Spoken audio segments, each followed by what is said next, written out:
જવાબદારી સોંપવામાં આવે છે. તો એ અનુસંધાને આપણે એક ફૂડ પેટ્રોલિંગનું આયોજન કરવામાં આવે છે. ક્રાઇમ બ્રાન્ચ દ્વારા સતત દરરોજ મોડા રાત પણ ચેકિંગ, કોમ્બિંગ, ફૂડ પેટ્રોલિંગ કરવામાં આવે છે. આજે તમામ બ્રાન્ચોના અધિકારીશ્રીઓ પણ ભેગા થઈને માનનીય જેસીપી સાહેબની અધ્યક્ષતામાં આપણે ફૂડ પેટ્રોલિંગ રાખવામાં આવી છે, જેમાં તમામ પ્રકારનું સંવેદનશીલ પોઈન્ટ ચેક કરવામાં આવી રહ્યું છે. એ સાથે આપ સૌ મીડિયાના ભાઈઓ મારફતે આપણે એક સંદેશ મોકલવામાં આવી રહ્યું છે કે આપણે અત્યારે ક્રાઇમ બ્રાન્ચ દ્વારા જે સીસીટીવી પ્રોજેક્ટ છે, જેમાં પબ્લિક સેફ્ટી એક્ટ 2022ના અમલીકરણ કરવામાં આવી રહ્યું છે, તે અનુસંધાને ઘણા બધી જગ્યાઓ લોકોનો બહુ સારા સહકાર મળ્યા છે અને તેમના દ્વારા સીસીટીવીઓ પણ ગોઠવવામાં આવેલું છે.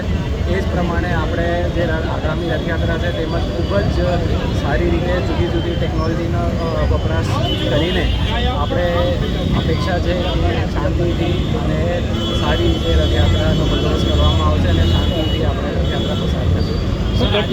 આજે પણ જે હોટલોમાં ચેકિંગ કરવામાં આવ્યું છે, ગઈકાલે એસઓજી દ્વારા 3 જેટલા ગુના દાખલ કરવામાં આવ્યા છે. આગામી સમયમાં કઈ રીતે હોટલોની અંદર કઈ બાબતોનું ચેકિંગ કરવામાં? બિલકુલ, આગામી આપણે એ જોવામાં મળ્યું છે કે હોટલ ચેકિંગ હોય કે ધાબા ચેકિંગ હોય, સંવેદનશીલ વાહનોની ચેકિંગ હોય, ઈસમોની ચેકિંગ હોય, જૂના ઇતિહાસ ક્રિમિનલ ઇતિહાસ ધરાવતા ઈસમો હોય, એ તમામ પ્રકારની આપણે ટેકનોલોજી મારફત તેમજ હ્યુમન ઇન્ટેલિજન્સ મારફત આપણે ચેકિંગ કરવામાં આવશે અને કોઈ પણ આપણે પગલાં એવા નહીં કરવામાં આવશે કે ભાઈ આપણે કોઈ પણ માણસ કોઈ પણ અનિચ્છનીય બનાવવામાં ઈચ્છતા હોય તો એમને આપણે ચોક્કસપણે અટકાવવામાં આવશે.